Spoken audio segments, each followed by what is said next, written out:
In Instagram, I'm called... I'm telling you, he can't even pronounce his own name. Come on, give it to me.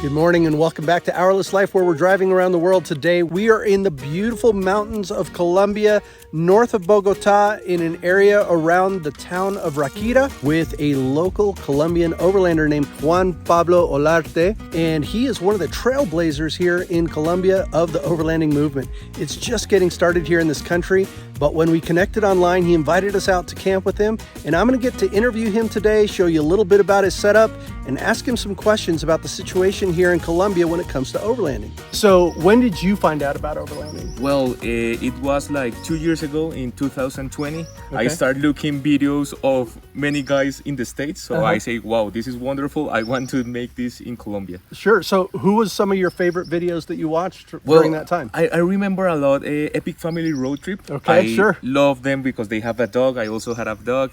And also Trail Recon were the first videos Fantastic. The Van Stralen family, Epic Family Road Trip, and Brad over at Trail Recon. Yeah. Shout out to you guys if you're watching this. Man, it's exciting for me to be here in Colombia and to meet other people who are interested in overlanding. And I see you have an awesome setup. We're going to give you guys a tour of Juan Pablo's rig here in just a moment. He's going to share all about it.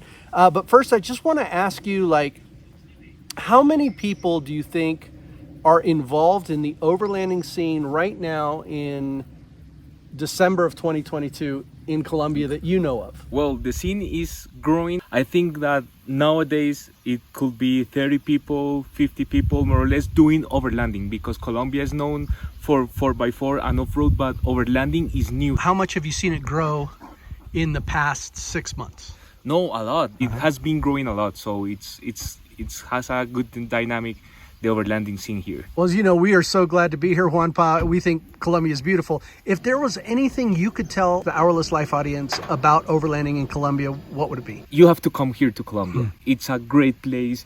You have to visit. There's a lot of things you can discover. It's a very, very nice country to visit. The people is great. My recommendation is come and start to explore this. You can do it. You can have the roads. You can go to the places without any problem. You just have to be here to know what is Colombia. That is great, and it's really encouraging, Juan Pa, and I agree with you. I think Colombia is not to be missed. But, people have questions about safety and security here in Colombia. Is it all hype? All the danger, is that all hype, or is some of that real? What's the story there? I think there's a lot of hype. You have to be careful. You can come here and be safe, but you have to know where you have to be. It's better that you contact a local people and ask them, if I go to that area, can I go? Is there any problem? Because there is insecurity. Obviously there is, but if you go to the right places, you can go without any problem. All right, so let's say an international overlander comes to Colombia. How do they get in touch with local Colombian overlanders? Is there somewhere for them to find you guys? It's difficult because there is not community, like established community of overlanders of Colombia. So you have to start seeking in the accounts or start seeking in Instagram to get in touch with local people. My next question is about campgrounds. How hard is it to find campgrounds here for overlanders to stay in here in Colombia? It's not so difficult, but there are not a lot of places that are used to have a campground with your car, so that you can come with your car and have all the overlanding setup and put it near to your car, your setup. So it's more like tent camping. It's more like tent camping. Now, the sites are starting to understand things, and you can find places where you can go in there. So it's not difficult, but there are no many options so that you can have your whole setup in your campground with your car and all the setup. And then how do you and your friends, how do the locals find their campsites? Well, I use, for example, Overlander. Okay. I think it's a very good app. And also when I pick a place, for example, we're coming here to Ráquira, I see in Google Maps which places are near around this area, and I start looking, and then in Instagram, and I start contacting.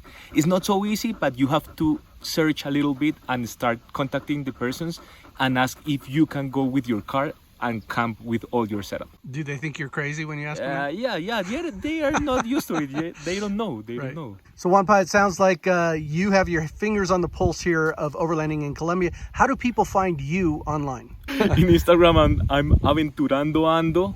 /Overland, and in YouTube also you can find me like Aventurando Ando Overland. Okay, we're going to link all of those in the description of this video below. Would you be willing to give us a tour of your rig, like a full tour? Yeah, sure, I will love it. So let's go and I will show you my Jeep JK 2010. Well, here in the Jeep I have a 2.5-inch suspension. It is American Expedition vehicle. I love that suspension. It's very nice on pavement and on off-road. By the other part, I have here Nitto tires. These are 35 inches. And the wheels, these are original from a Jeep Gladiator that come here in Colombia, but they are painted in black. I also changed the brakes. I have a power stop in all the brake system, so it's wonderful also. The motor of the JK is 3.8 liter. I have some modifications, not a lot, but some things. For example, I changed the air intake with a KN air intake, so it gives me a little bit more of power. Also, I changed the battery. That is very important because I use a lot of energy in the campground, so I changed for a Optima yellow top battery, and it's wonderful. It's always reliable, and it's very good. And also I make a change in the electrical part. I have a fuse box where all the electrical things go in there, so it's good also to have that organized. In this part I also have a roof rack. This is also made here in Colombia. The space is very limited in the JK, so this is a huge improvement for me because I put everything of overlanding setup in the top of this. The tent, also the recovery case, and different things like the tables, chairs, and everything goes up there. Here, this is my water pour tank. This is 3.8 gallon. I like it a lot because here I have water, I have my shower. I also, if I need to shower Coco because he's always dirty, I use it here. So it's a wonderful item I have. This is the front of my Jeep. Here I have first the lighting. I have some Kasey highlights. These are 8 inches and 6 inches. This front bumper is made here in Colombia. It is from steel. It is very tough and very rigid. And I have also a special paint to cover, it's called Raptor. So it gives this texture and protects the metal. Here I also made a local change in my Jeep. That is this red line. This is paint.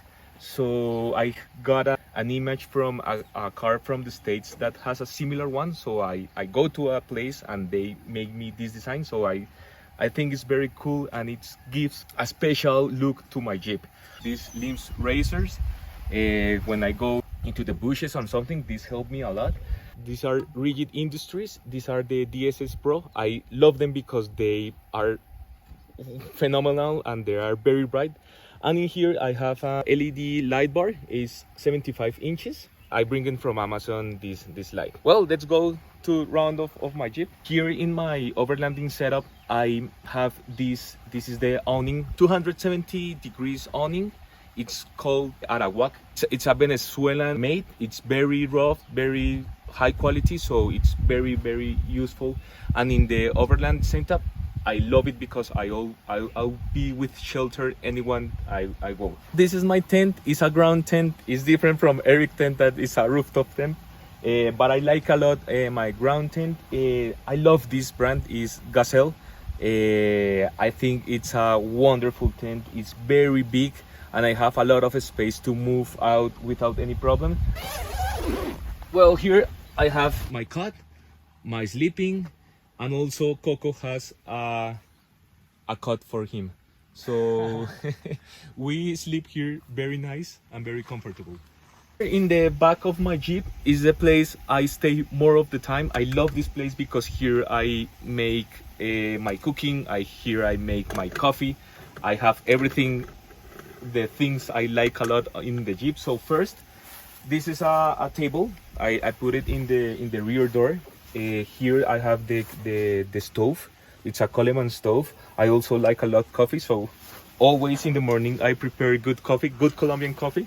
I have to give a try to Erika and Brittany. Here it's a special change I made to the Jeep. First of all, I quit all the rear seat and I make this structure. This structure has like 2 levels. This first level is the one where I have my fridge. This is a Dometic 35 liters from Dometic. I love this fridge. It's a game changer in overlanding. So I adapt this. I have also this tray to have it the access more easily. And in here, in this part, Coco goes here. This is the place for Coco. So he has his own like bedroom. And when we go in the trips and in the different adventures, he goes in this place. So it's very comfortable for him. There's a second level where I put all my luggage, my camera, my drone, and this is like a tray. I made all this here locally, and it's very well constructed. It's very rigid, and I have everything well organized. As you know, this type of Jeep, the Jeep JK 2-door, it's very limited in space. So I have to figure out how can I use the space the best way and to put all the things overlanding. So I have to think it a lot, but well, in this moment I think it's very good how it's put here. Well, other things I have here is the electrical part. This is a Dometic connection. This goes directly to the battery. And also I have a 12 volts outlet, and I have an inverter. So in this inverter I connect the drone, the batteries, and I charge it with it. Also in here I have like a water outlet. It's a container and I use it to have water. This water is for washing the dishes, washing my hands. It's like water I need to have it like easy water access. This is something I invent here. If you want, let's go inside and I show you a little bit things I have. It's clean setup, but let me show you how it's inside. As you can see, there's not much modifications. I have a few things. First of all, I changed the radio and the stereo of the Jeep. I have a 6-inch screen where I put my navigation like Google Maps, like Gaia GPS, Waze also, and I go there. I have some electrical changes. For example, I have these different switches where I light all my lights outside and also lights inside. And in this part, there is also more switches because everything is connected to a main unit inside the motor of the Jeep. All the electrical parts are there, so if there is a failure or a peak in electricity, it will cut and shut off. So it's a special thing to protect all the accessories. I usually drive alone, Coco out in the park, in the back of the Jeep. So well, I go here with all my things and all my luggage and everything good, and it's very cool. Awesome. Thank you so much, Juan Pablo. I appreciate your time and showing us your rig. It's a fantastic little rig. You can see his logo right here. Adventurando Ando Overlanding. Juan Pa, thank you so much for giving us a tour of your rig, for your time, your hospitality, inviting us out here to camp with you. It's been awesome. If you enjoy this type of content, please subscribe to our channel. Make sure you go check out his channel. And if you want to go behind the scenes with us and see the stuff that never makes it on social media, go hit us up on our Patreon. That's where we post all the good stuff. And until next time, we will see you in the next video.